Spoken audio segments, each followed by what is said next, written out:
Kita semua dipanggil oleh Tuhan untuk menjadi saksi. Fokus kita ke depan. Kalau gereja ini terus bertumbuh dan dewasa, kita semua terlibat dalam hidupnya menjadi saksi.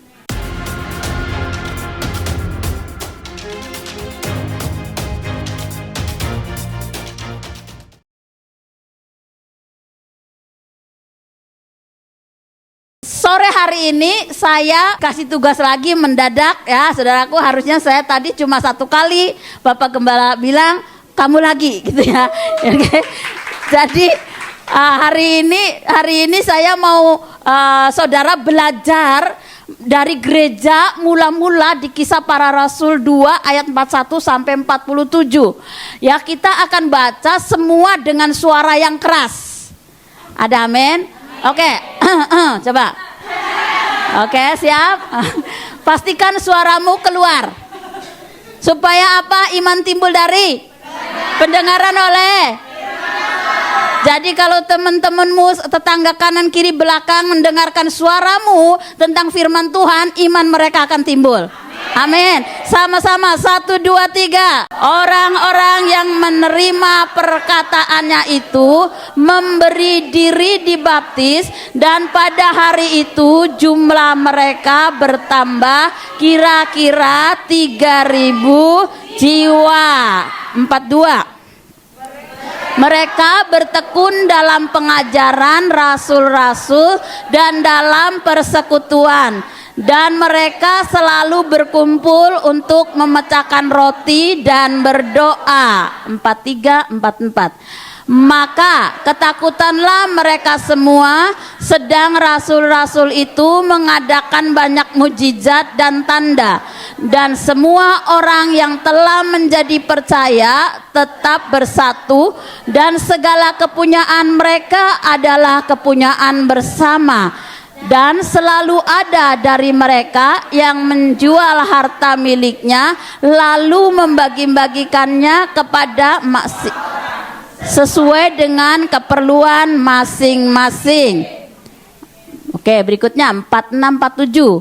Dengan bertekun dan dengan sehati mereka berkumpul tiap-tiap hari dalam bait Allah. Mereka memecahkan roti di rumah masing-masing secara bergilir dan makan bersama-sama dengan gembira dan dengan tulus hati, sambil memuji Allah, dan mereka disukai semua orang.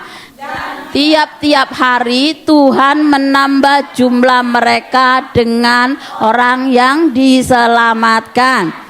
Amin. Jadi kembali yang ke-41, saya kasih tema menjadi gereja yang bertumbuh dewasa. Di bulan ulang tahun gereja kita usianya yang berapa? 22. Berarti usia bukan usia yang muda lagi. Harusnya udah menjadi orang-orang yang dewasa secara rohani.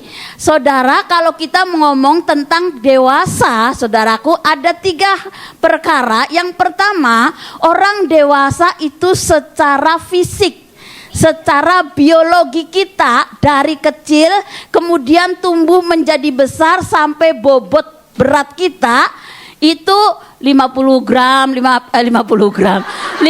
kilo ya, itu dewasa secara biologis kita, fisik kita itu bertumbuh menjadi gede, menjadi besar. Ya, itu dewasa secara biologis fisik kita. Yang kedua, dewasa secara kejiwaan, psikologis kita. Ya, saudaraku, ada banyak orang Kristen yang lama-lama ya sudah puluhan tahun jadi orang Kristen, tapi belum tentu psikologisnya sehat atau bertumbuh, karena ada banyak orang ini terjadi di luar sana, saudara, bukan di sini. Ya, yang terjadi di luar sana itu ada banyak orang Kristen yang puluhan tahun di gereja tapi mudah tersinggung, mudah sakit hati, mudah ngambek, mudah tantrum gitu ya. Kalau nggak dikasih apa-apa ngambeknya, nggak ke gereja-gerejaan, nggak kul-kekulan gitu ya. Itu di luar ya, di luar sana, di sini tidak ada. Oke? Oh, nggak ada yang ngaku. Oke, yang ketiga itu dewasa secara iman. Dewasa secara rohani tidak ditentukan oleh berapa panjangnya kamu beribadah bergereja. Ya, dewasa rohani tidak berapa lamanya kamu sudah tua atau sudah muda atau pokoknya enggak tergantung jabatan gerejamu. Karena dewasa secara iman, saudaraku, nah ini dan saya percaya bukan kebetulan, saudaraku ya, hari ini tuh saya ngajar temanya kedewasaan rohani, saudaraku ya. Jadi entah itu kebenaran atau kebetulan, saudara ya, tapi saudaraku ya, benar sama betul itu artinya sama nggak? Benar sama betul sama nggak artinya? Sama. Siapa yang setuju sama? Sama. Oke. Yang bilang nggak sama? Oke. Berarti sama dan betul harus disepakati. Benar dan betul. Benar dan betul. Itu artinya sama nggak? Siapa yang bilang enggak? Oh ya. Siapa yang bilang sama? Benar dan betul. Oke, jadi ini pro dan kontra nih.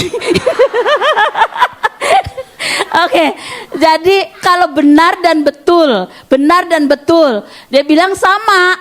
Benar dan betul itu sama gitu ya. Bilangnya benar dan betul itu sama, tapi akan beda kalau awalnya diganti Kak semua. Kebetulan atau kebenaran, artinya sudah beda. Ya. Jadi saudaraku dikasih oleh Tuhan, saya rindu saudaraku ketika gereja ini menjadi bertumbuh dewasa ya, bertumbuh dewasa saudaraku. Gereja yang bertumbuh dewasa itu kita harus ada ciri-ciri yang akan terjadi saudaraku ya. Jadi kalau kita mengingat kita ini adalah bulan-bulan ulang tahun gereja kita, kemudian Tuhan mau gereja ini bertumbuh menjadi dewasa dan kita akan melihat beberapa ciri gereja yang bertumbuh dan dewasa itu saudaraku ya. Ciri yang pertama dari ayat yang 41 tadi saudara ya. 41 dikatakan saudaraku ya, yang dikatakan tadi 41, orang-orang yang menerima perkataannya itu memberi diri dibaptis dan pada hari itu jumlah mereka bertambah kira-kira 3.000 jiwa. Jadi garis bawah ya, orang-orang yang menerima perkataannya itu ya, garis bawahi di situ. Lalu akan menjadi ciri yang pertama adalah gereja yang bersaksi. Gereja yang bertumbuh dewasa, gereja yang bersaksi. Ingat panggilan Tuhan atas hidup kita, Kisah Para Rasul 1 ayat 8. Tetapi kamu akan menerima kuasa kalau Roh Kudus turun ke atas kamu dan kamu akan menjadi saksi. Jadi fokus kita itu harusnya panggilan kita ini, Tuhan sedang panggil saudara dan saya adalah menjadi saksi. Jadi tidak ada yang dipanggil untuk jadi pengacara, jadi hakim, tidak ada. Kita semua dipanggil untuk menjadi saksi. Amin. Tapi ada banyak orang yang mau jadi hakim. Ya, nggak ada panggilan jadi hakim. Kita semua dipanggil oleh Tuhan untuk menjadi saksi. Fokus kita ke depan. Kalau gereja ini terus bertumbuh dan dewasa, kita semua terlibat dalam hidupnya menjadi saksi. Dan saya melihat hal ini sebenarnya terjadi saudara luar biasa di gereja kita ya. Terutama kesaksian-kesaksian begitu banyak terjadi melalui, makanya Bapak Gembala kan membentuk tim penerobos saudara ya. Tim penerobos, kemudian para penginjil ada dan saya ada di dalam wadah itu. Dan melalui kesaksian-kesaksian mereka ada banyak orang yang akhirnya menerima Yesus dan dibaptis saudaraku. Dan hari ini saudaraku, tadi saya habis ngajar 100, kemudian saya telat ibadah yang ketiga, saya baptis ada satu dari tim 2 yang dibaptis, terima Yesus. Ya, kemudian ada dalam bulan yang lalu ya, ada teman kita juga yang baru dibaptis. Ini baru ada keluarganya di sini juga. Ada anaknya baru hadir. Juga ketemu Yesus saudaraku. Dan saya percaya ini adalah pergerakan gereja kita yang sedang Tuhan tuntun ya. Saudaraku, melalui apa? PAD, para penjaga saudara ya. Para penjaga wilayah distrik mereka sedang berdoa. Tapi para penerobos yang bergerak menangkapnya. Kemudian apa setelah penerobos? Para tim baptisan yang melayaninya. Setelah itu tim berikutnya adalah tim kul, para gembala kul. Yang apa? Melayani, memfollow up. Nah, saudaraku yang dikasih oleh Tuhan, waktu saudaraku gereja kita ini dipanggil untuk menjadi saksi, mari saudaraku fokus kepada panggilan kita. Tuhan memanggil kita untuk menjadi saksi. Tapi saudaraku, saya menemukan ya, untuk kita fokus kepada satu panggilan Tuhan, ternyata ada perkara-perkara yang bisa membuat kita itu jadi teralihkan fokusnya. Contohnya ya di Kisah Para Rasul 1 ayat 6 ya. Tuhan kan Yesus waktu mau naik surga kan bilang, kamu berkumpul di Yerusalem gitu ya, nunggu nanti roh yang akan dicurahkan gitu kan. Kemudian murid-muridnya pada tanya nih ayat 6 ya. Ayat 6, Tuhan maukah engkau memulihkan Israel gitu ya.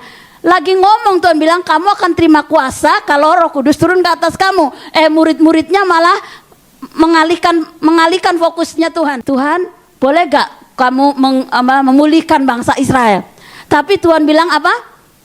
Kamu tidak usah mengetahui ya waktu dan masanya Tuhan, itu bukan urusanmu. Sama dengan Petrus juga tanya. Ya Yohanes 21, Yohanes juga tanya sama Tuhan, Petrus juga tanya, apa Tuhan yang akan terjadi dengan orang yang engkau kasihi? Tuhan bilang, kamu tidak usah mengetahui gitu ya, kamu nggak usah tahu gitu, urusan kamu ikutlah aku gitu ya. Jadi ada perkara-perkara yang mencoba mengalihkan fokus kita dari panggilan Tuhan yang awal gitu. Kamu harus jadi saksi, tapi akan ada yang mengalihkan perhatian kita, fokus kita dengan apa? Pertanyaan-pertanyaan yang nggak penting, yang urusannya Tuhan nggak usah kepo gitu kan? Bener gak? Setuju gak? Saya pernah ngomong nih berulang-ulang, saya selama jadi tugas jadi koordinator gitu ya, saya ngomong sama rekan-rekan saya bilang sebagai koordinator saya tidak akan pernah jadi orang yang kepo, nanyain masalahmu apa, kenapa kamu begini, pergumulanmu apa. Aku nggak akan tanya gitu, aku nggak mau kepo gitu kan. Jadi tapi kalau kamu butuh teman untuk berbagi, datang. Mari bagi, cerita dengan saya. Kamu dalam proses, dalam pergumulan, datang cerita, ayo saya temani kamu lewati proses ini. Ada amin? Nah, saudaraku yang dikasih oleh Tuhan, waktu kita dipanggil untuk menjadi saksi, ya untuk menjadi saksi, maka akan ada banyak hal-hal yang mengalihkan perhatian kita untuk minggir gitu, supaya kamu nggak fokus lagi gitu loh. Nah, jadi pertanyaannya, urusan orang itu nggak usah. Saya ada hamba Tuhan tuh lagi ngomong gini ya, lagi cerita kalau ada hari-hari ini tuh lagi ada hamba Tuhan yang sedang jatuh gitu loh. Nah, saya ini mau ada yang tanya siapa gitu ya. Terus Tuhan tuh ingetin saya, urusan hamba Tuhan itu jatuh atau mau berdiri bukan urusanmu, ya, bukan urusanmu gitu ya. Jadi aku aku nggak mau tahu gitu ya. Aku nggak mau tahu dan nggak mau bertanya gitu ya. Tetapi saudaraku, waktu saya buka YouTube, beritanya lagi muncul di situ gitu loh. Ya udah cukup saya baca, cukup saya tahu, udah gitu ya. Nggak usah tanya siapa. Itu namanya kepo, saudaraku. Urusannya itu sama Tuhan. Urusan saya dan saudara adalah fokus jadi saksi hidup kita. Amin. Hidup kita terus menjadi saksi supaya banyak orang itu melihat hidup kita yang berbeda. Oke, yang kedua, gereja yang bertumbuh dewasa dari ayat 42, saudaraku ya. Dari ayat 42 dikatakan mereka bertekun dalam pengajaran rasul-rasul, dalam persekutuan, dan mereka selalu berkumpul untuk memecahkan roti. Kembali arti apa itu belajar, saudaraku ya. Gereja yang mau belajar, saudara. Ya, gereja yang mau belajar. Kamus Besar Bahasa Indonesia berkata begini, belajar adalah suatu proses atau upaya yang dilakukan setiap individu untuk memperoleh perubahan tingkah laku, baik dalam bentuk pengetahuan, keterampilan, sikap, dan nilai positif sebagai suatu pengalaman dari berbagai materi yang dipelajari. Jadi saudaraku, seorang pembelajar, seorang yang mau belajar, saudaraku, adalah banyak hal yang kita pelajari. Kalau saudara mau mengumpulkan informasi berbagai hal yang ada di dunia, itu sangat gampang dengan media sosial saat ini, saudaraku ya. Tetapi yang Tuhan mau, saudaraku, gereja yang mau belajar adalah gereja yang mendengar pengajaran lalu mau melakukannya. Amin. Nah, waktu gereja mau belajar dan mau melakukannya, apa yang didengar dilakukan, maka itu yang akan mengubah tingkah laku kita. Contoh saudaraku ya, contoh saya ini mengikuti training menulis buku, saudara ya. Saya tidak akan disebut penulis buku kalau saya belum menulis. Ya enggak? Ya, jadi saya hanya ngikutin pelajaran teorinya gitu ya. Jadi saya ngikutin menulis karena saya punya kerinduan banget, saudara ya. Suatu hari saya mau menulis buku gitu ya. Lalu didorong sama guru saya, itu guru penulisnya gitu ya. Kamu di mana, Ibu Rahel? Aku di Hong Kong. Banyak bahan Bu yang bisa Ibu tulis, katanya gitu ya. Dan dia buka wawasan saya hal ini, saya bilang, keren sekali Pak, saya bilang gitu. Saya kepengen itu nanti suatu hari gitu ya. Suatu hari aku mau nulis buku, saya bilang gitu. Udah aku pelajari nih. Tapi saudaraku, itu saya belum disebut sebagai penulis, saudaraku ya. Karena itu saya baru belajar, kan?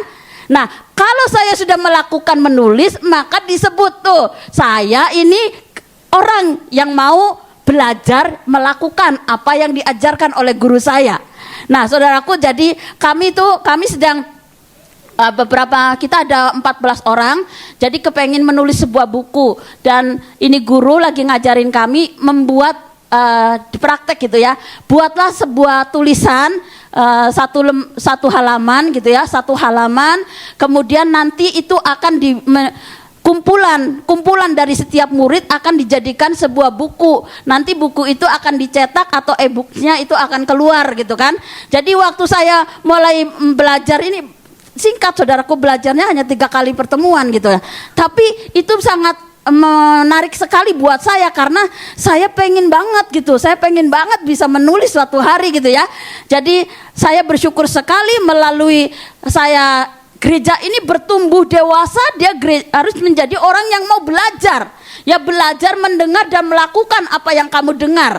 Ada amin? Dan saya percaya di gereja kita ini adalah orang-orang yang mau belajar. Makanya dari zaman dahulu kala saya pertama kali di sini, ada banyak orang yang duduk mau belajar melewati melewati kul ya. Pelajaran-pelajaran di sini diserap, saudaraku ya. Kemudian dilakukan dan menjadi berkat. Nah, saudaraku, kemudian yang ketiga, dari ayat yang ke-43 ya, gereja yang bertumbuh dewasa adalah gereja yang berdoa dan percaya mujizat. Pagi ini kita belajar tentang kuasa doa, saudaraku ya. Jadi doakan, dikatakannya doakan apa yang kamu kerjakan. Kerjakan apa yang kamu doakan, ya pesannya. Efesus 6 ayat 18. Dalam segala doa permohonan berdoalah setiap waktu di dalam roh dan berjaga-jaga di dalam doamu itu dengan permohonan yang tidak putus-putusnya untuk segala orang kudus. Saya percaya, saudaraku. Saya percaya setiap kita semua sudah mengetahui, bahkan sudah mempraktekkan ini kuasa doa, saudara. Seharusnya sih nggak perlu saya ajarkan ulang, tapi hanya sekedar mengingatkan kalau banyak orang masing-masing punya pengertiannya sendiri tentang doa. Ada bilang doa itu nafas hidup orang Kristen ya. Doa itu adalah hubungan. Nah, buat saya doa itu adalah relasi, hubungan. Jadi tidak ditentukan berapa pandainya kamu berbicara, berapa banyaknya kamu berkata-kata, tetapi relasi hubungan. Ketika kamu dalam masalah susah ataupun senang, ternyata kamu tetap ada relasi baik dengan Tuhan, itulah doa. Tapi ada banyak orang, ya saudaraku, kalau dekat sama Tuhan ketika ada masalah. Jadi kalau ada masalah baru dekat sama Tuhan. Lalu ada orang tanya sama saya, Kak, kenapa sih ketika aku sungguh-sungguh sama Tuhan, saya tuh makin banyak masalahnya. Nah, saya tanya, coba lihat, kamu itu dekatnya sama Tuhan ketika ada masalah atau waktu lagi tenang-tenang, nggak ada masalah? Mana yang paling dekat dengan Tuhan? Oh, pantesan dong. Nah, karena kamu banyak masalah dekat sama Tuhan, ya, Tuhannya senang dekat sama kamu, makanya kamu masalah terus karena Tuhannya senang waktu kamu deketin. Nah, tapi saudaraku yang dikasih oleh Tuhan, gereja yang bertumbuh dewasa itu berdoa relasi hubungan yang tidak mengenal keadaan. Amin ya. Jadi entah senang, entah susah, entah sakit, entah sehat, semua tetap ada relasi yang baik dengan Tuhan. Nah, jadi kalau ada orang yang bermasalah terus hidupnya gitu ya, dan memang masalah itu menarikmu dekat sama Tuhan, ya akan terus dikasih masalah terus. Sekali lagi karena Tuhan senang sedang dekat sama kamu. Meng Pak. Oke, jadi kalau Pak, pola pikir kita mesti diubah, saudaraku ya. Pola pikir kita itu mesti dirubah. Nah, saudaraku, waktu saya ini dikasih ini hari-hari ini nih, saya kesehatan saya itu lagi menurun, saudara.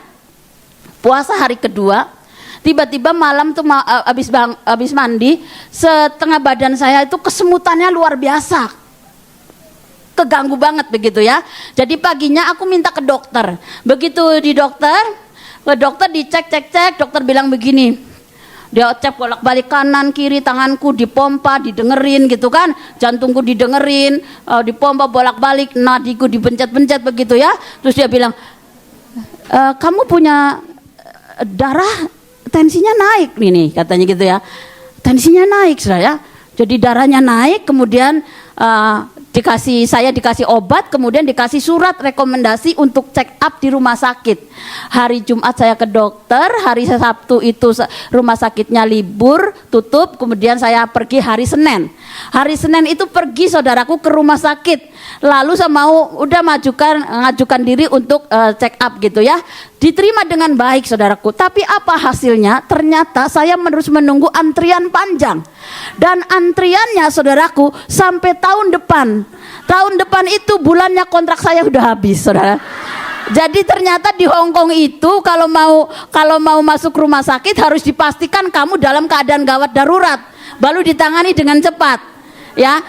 Jadi begitu saya nangkep gitu, begitu terima ini, tiba-tiba pikiran saya gini, orang sakitnya yang gejalanya hari ini kenapa periksanya tahun depan?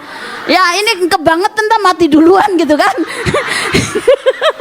Tapi saudara yang dikasih oleh Tuhan itu nggak keluar dari waktu saya dicek sama papi mami, ngecek bagaimana hasilnya begitu ya. Tiba-tiba itu diubah pola pikir saya gini. Saya percaya, berarti kalau saya nunggu antrinya tahun depan, berarti ini tidak gawat, ini tidak emergensi. Begitu saya mulai balikkan pikiran saya, saudaraku, tiba-tiba saya tuh ngerasa sehat lagi dan normal lagi sampai hari ini saya. Jadi saudaraku yang dikasihi oleh Tuhan, oleh kita ini saudaraku, ciri gereja yang bertumbuh dan dewasa itu berdoa dan percaya mujizat, bekerja saudaraku, putar balikan ya, yang negatif putar balik jadi positif gitu loh. Nah itu saudaraku, yang kita harus ngelawan seperti itu, melakukan itu supaya kita ini gereja bertumbuh dewasa, saudara. Kemudian yang berikutnya, gereja yang bertumbuh dewasa yang keempat. Oke, gereja yang bersekutu, ayat 44 tadi ya, Ibrani 10 ayat 25. Janganlah kita menjauhkan diri dari pertemuan-pertemuan ibadah kita seperti dibiasakan oleh beberapa orang, tetapi marilah kita saling menasehati dan semakin giat melakukannya menjelang hari Tuhan yang mendekat. Jadi gereja yang bertumbuh dewasa adalah gereja yang bersekutu. Saudaraku, bersekutu ini saudaraku senang, yang paling bisa dinikmati adalah persekutuan di dalam kelompok kul, saudara. Di dalam kelompok kul, saya ini kan orang yang bertumbuh di kelompok kul, saudara. Jadi saya mengalami terjun ke lapangan-lapangan, dan saudaraku, hari ini saya tuh menyaksikan ada di tim Tino 2 kan anaknya mau dibaptis, saudara ya. Jadi dia izin aku nggak ikut DPP katanya gitu ya, doa peperangan, saya konseling baptisan. Habis konseling baptisan langsung ibadah. Habis ibadah mereka ini gembala kul sama penilik langsung ngurusin anak-anaknya kul gabungan kan hari ini.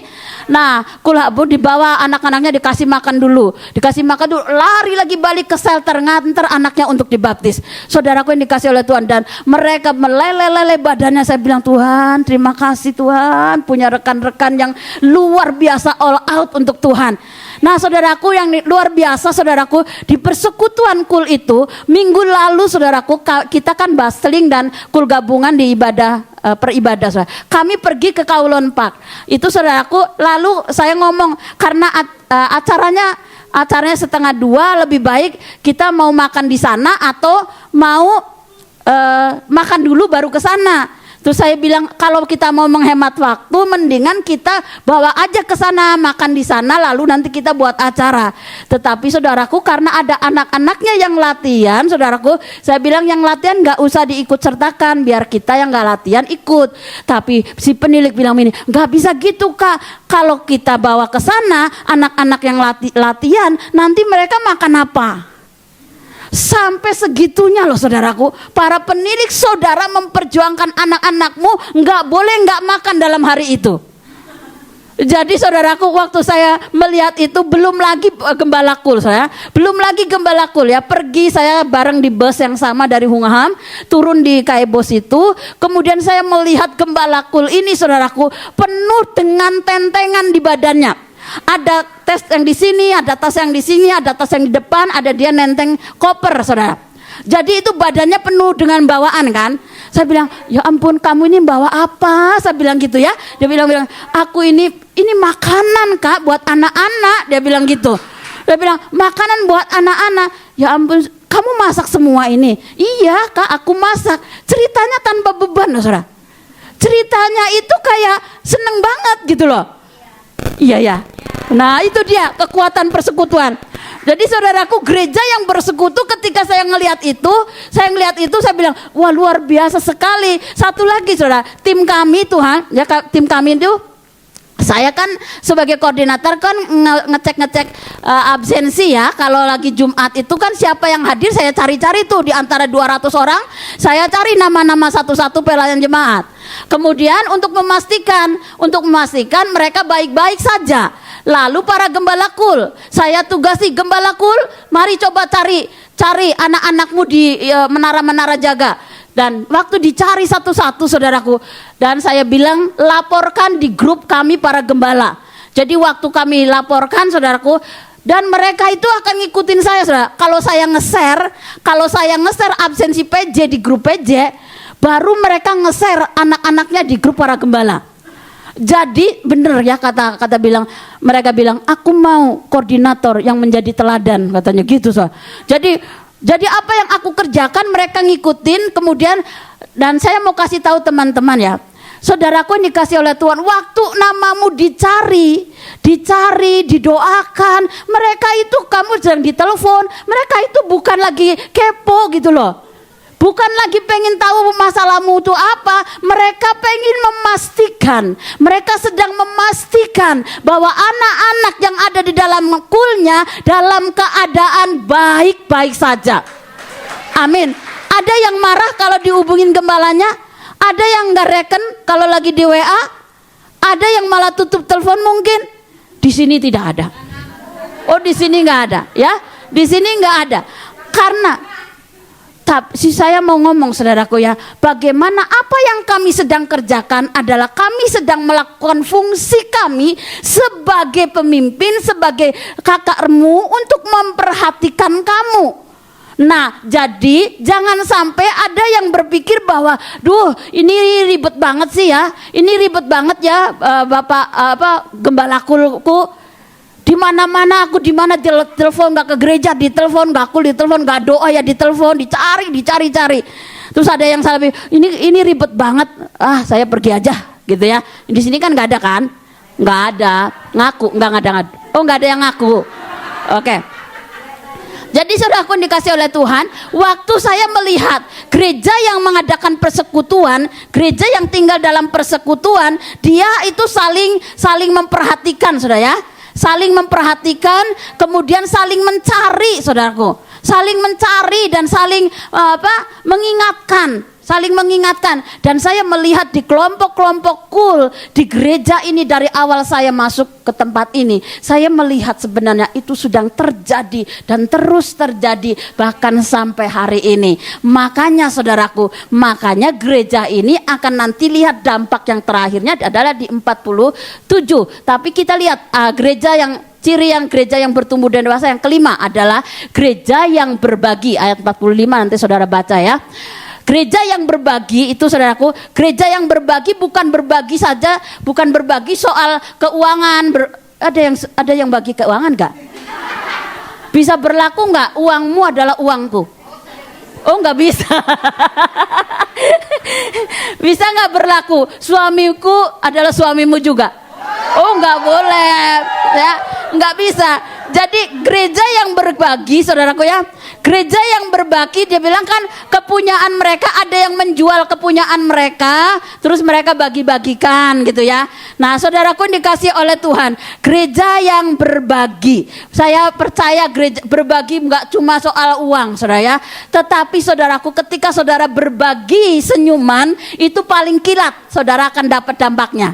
Disenyumin juga, bener gak? Ya, jadi gereja yang mau bertumbuh dewasa adalah gereja yang mau berbagi kesaksian, berbagi cerita, berbagi apapun lah yang saudara terima gitu. Gereja yang berbagi. Yang keenam adalah gereja yang bersukacita. Ya, gereja yang bersukacita. Filipi 4 ayat 4. Bersukacitalah senantiasa dalam Tuhan, sekali lagi kukatakan bersukacitalah. Dampaknya ya saudaraku, jadi saya percaya tadi, gereja yang bersekutu itu mereka itu bersukacita. Kenapa saya tanya nih, saudara, kenapa saudara suka makan rame-rame dibandingkan makan sendiri? Oh, makin rame makin enak. Benar, benar ya. Meskipun rebutan, tambah nikmat ya. Apalagi yang kalau punya makanan satu, ternyata yang suka banyak. Makannya sambil rebutan kan? Ternyata nikmatnya tambah nikmat luar biasa. Walaupun makan enak, tapi kalau makanmu sendirian itu nggak terasa enak. Tapi kamu makan dengan sambal terasi gitu ya, pakai tangan gitu, bareng-bareng rame-rame, itu ternyata saudaraku nikmatnya lebih nikmat daripada saudara makan kepiting. Nah, saudaraku, iya benar. Jadi gereja yang bersukacita, gereja yang bersekutu, gereja yang berbagi, saudaraku ya, bersukacita. Seperti tadi saya bilang, Gembala Kul ini cerita tanpa beban. Saudaraku, dengan beban yang ada di dalam tubuhnya itu nggak mempengaruhi, dia cerita dengan sukacita bahwa apa yang dia kerjakan adalah bagian dari dia memperhatikan anak-anaknya. Jadi saya bilang, Tuhan Yesus terima kasih karena saya ada di gereja ini, saudaraku. Dari awal gereja ini sudah melakukan apa yang menjadi ciri-ciri gereja jemaat mula-mula di Kisah Para Rasul. Ada amin gak? Kalau saudara nggak ngalamin sukacita, saudara nggak ngalamin persekutuan, saudara nggak ngalamin berbagi, saudaraku ya, itu saudara boleh tanya. Coba tanya sama Bapak Gembala gitu, boleh tanya. Pak, Papi, kenapa kok aku ada di tempat ini? Papi, aku ada di gereja ini bertahun-tahun, kenapa aku nggak ngerasain ya sukacita? Ini perlu dijawab. Mungkin perlu pertanyaannya ini apa gitu ya. Pasti kalau itu temuin ada sumbernya. Bisa sumbernya kesumbat. Nah, itu perlu dikorek, perlu dioperasi pembedahan supaya sumbatan itu lancar, saudara ya. Tapi saudaraku yang dikasih oleh Tuhan, dari kita melihat gereja yang bertumbuh dewasa itu tuh saudara, gereja itu bersaksi, gereja itu mau belajar, gereja itu bersukacita, gereja itu berbagi, gereja itu percaya tentang mujizat, gereja itu bersukacita. Dan saudaraku, dampak daripada apa yang dilakukan oleh jemaat mula-mula 47 gini, dampaknya sambil memuji Allah dan mereka disukai oleh semua orang, dan tiap-tiap hari Tuhan menambahkan jumlah mereka dengan orang yang diselamatkan. Pertanyaan saya adalah, benar gak sih kita disukai orang? Sudah melihat belum orang suka sama kamu? Sudah belum merasakan dampaknya orang tuh sayang sama kamu? Oh ya, disayang kan? Disayang sama orang. Karena apa? Walaupun kamu nggak sayang, ngo sayang letak kalah. Apa ya? Itu pegangan saya. Yang penting aku sayang kamu, gitu kan? Kamu nggak sayang saya, ngo sowe. Ngo sayang kamu tak kalah, ya? Lem cungi ngo mau mandai, ngo cungi le tak kalah. Oke? Pegangan saya gitu. Jadi untuk disukai orang, saudaraku ya, untuk disukai orang, untuk bertumbuh dan gereja bertumbuh dewasa, dampak orang-orang akan melihat, mereka suka melihat kita. Ya walaupun tidak disukai, nggak apa-apa. Yang penting aku nggak melukai mereka, nggak merugikan mereka. Tapi aku tetap menjadi saksi, berdoa buat mereka yang tidak menyukai kita, berdoa memberkati mereka yang menganiaya kita. Ada amin gak? Siap dianiaya gak? Siap berdoa buat mereka yang rewel? Siap? Tidak sakit hati? Tidak ngambek lagi? Tidak tantrum lagi sama Tuhan? Tidak keluar dari kul? Apapun Tuhan yang terjadi di kelompok kul saya pilihannya keluarga ini jadi keluargaku, gereja ini menjadi keluarga ilahiku. Amin. Jadi makin hari ya, kita udah makin gereja ini kan dewasa nih, menjadi makin dewasa, saudara makin komitmennya makin kuat dong. Ya, makin kuat. Apapun saya sudah ngelewatin dengan Bapak Ibu Gembala, lewatin musim dari tahun ke tahun di tempat ini. Saya bilang saya ini setia, gitu kan? Ada amin gak? Saya ngomong, saya bilang saya setia dengan apa? Gereja. Ya, saya setia dengan pasangan walau nggak ada gitu ya. Ya, jadi saya setia. Nah, saya ngomong lagi saudaraku ya, ngomong tentang kesetiaan ya. Gereja yang bertumbuh menjadi dewasa, pasti dia saudaraku akan punya sikap punya sifat hidup kita, karakter kita pasti akan mengikuti kesetiaan Tuhan. Amin. Ada banyak orang lari ketika gereja sedang bermasalah. Banyak orang lari dari hamba Tuhan ketika hamba Tuhan sedang diproses. Tapi di sini tidak ada. Karena saudara mau lari kemanapun, doanya papi mami akan mengejarmu. Suatu hari ya, kamu lari dari mereka, doanya tidak akan pernah bisa lari dari kamu. Suatu hari juga akan ketangkap balik lagi. Nah, saudaraku dikasih oleh Tuhan. Jadi waktu saya melihat ya, gereja ini terus bertumbuh. Di usia yang ke-22 tahun, siap-siap saudaraku, tingkatkan ya. Karena hari-hari ini kan, saya ngomong ini, hari-hari ini kan kita ngomong gini. Ini kan makin banyak orang yang ketemu Tuhan, menyerahkan hidupnya dibaptis. Terus kami mulai menyiapkan para penilik, para gembala kul wajib bisa ya pengarahan baptisan supaya apa? Menyiapkan diri, tidak akan ada yang kewalahan. Nanti akan datang banyak orang ya, terus minta dilayani dibaptis, semua sudah ready. Para gembala kul, para tim baptisan semua siap melayani. Nah, karena apa? Dampaknya tadi 47 banyak, setiap hari Tuhan menambahkan orang kepada kita. Gereja ini, jelas gereja ini terus bertumbuh, jelas gereja ini terus bertambah. Karena apa? Saya sangat percaya menyaksikan pengalaman di tempat ini. Gereja ini telah berjalan sesuai firman Tuhan, Kisah Para Rasul 2 ayat 47. Jemaat mula-mula bergereja, saudaraku ya. Ya, jadi saudaraku dikasih oleh Tuhan, waktu saya melihat pengalaman apa yang saya lihat di lapangan, kemudian apa yang ada di bawah tugas saya gitu saudara, saya sangat bersyukur ya, gereja yang bersaksi. Jadi kemarin itu kan Tinho 2 dan Tinho 3 itu kan tidak ada penerobos saudara. Jadi saya tempatkanlah orang-orang yang memang mereka itu nggak mau ngaku jadi penerobos, walaupun dalam tindakannya saya melihat beberapa dari mereka adalah orang-orang yang berani cerita tentang Tuhan. Jadi saya jangan Kayopa setuju tempatkan mereka untuk ambil bagian di penerobos. Nah, jadi saya boleh nggak minta dari ibadah satu, tempatkan 1 atau 2 orang. 1 orang yang ditugaskan, saudaraku, ikut ke Simsalsoy. Ternyata tibanya di sana itu, saudaraku, ada 2 penerobos yang saya tidak tugasi, yang kita tidak tugasi, tiba-tiba muncul di sana. Nah, saya bilang, oke, kalian penerobos 2 orang gandengan sama yang nggak ngaku penerobos. Saya tempatkan mereka bergandeng berdua. Akhirnya apa? Saling belajar, ya, saling berbagi supaya yang penerobos beneran nih, yang berani ngaku penerobos supaya ngajarin gitu.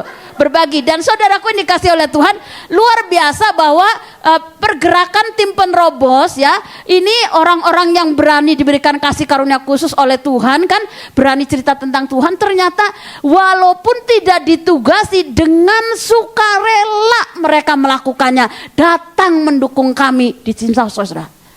Menurut saya ini pekerjaan Tuhan luar biasa. Ada amin?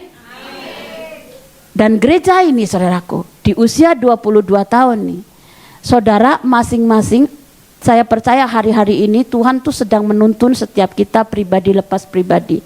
Ketika engkau melakukan hidupmu menjadi saksi, tanpa disuruh engkau bisa bekerja, engkau bisa melakukannya, engkau bisa ngomong tentang Tuhan. Karena apa? Bersaksi itu saudaraku, gereja yang bersaksi itu cuma kamu menyaksikan apa yang kamu alami, apa yang kamu lihat, kamu mengatakannya.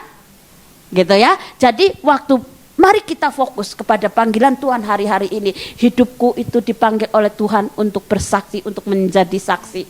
Untuk menjadi saksi Tuhan. Maka saya fokus cukup di situ. Urusan yang lain, urusannya Tuhan. Yang lain ini dan itu bukan bagian kita. Bagian saya fokus ikut Yesus. Bagian saya fokus untuk menjadi saksinya Tuhan. Berapa banyak saudara yang mau hidup menjadi saksi.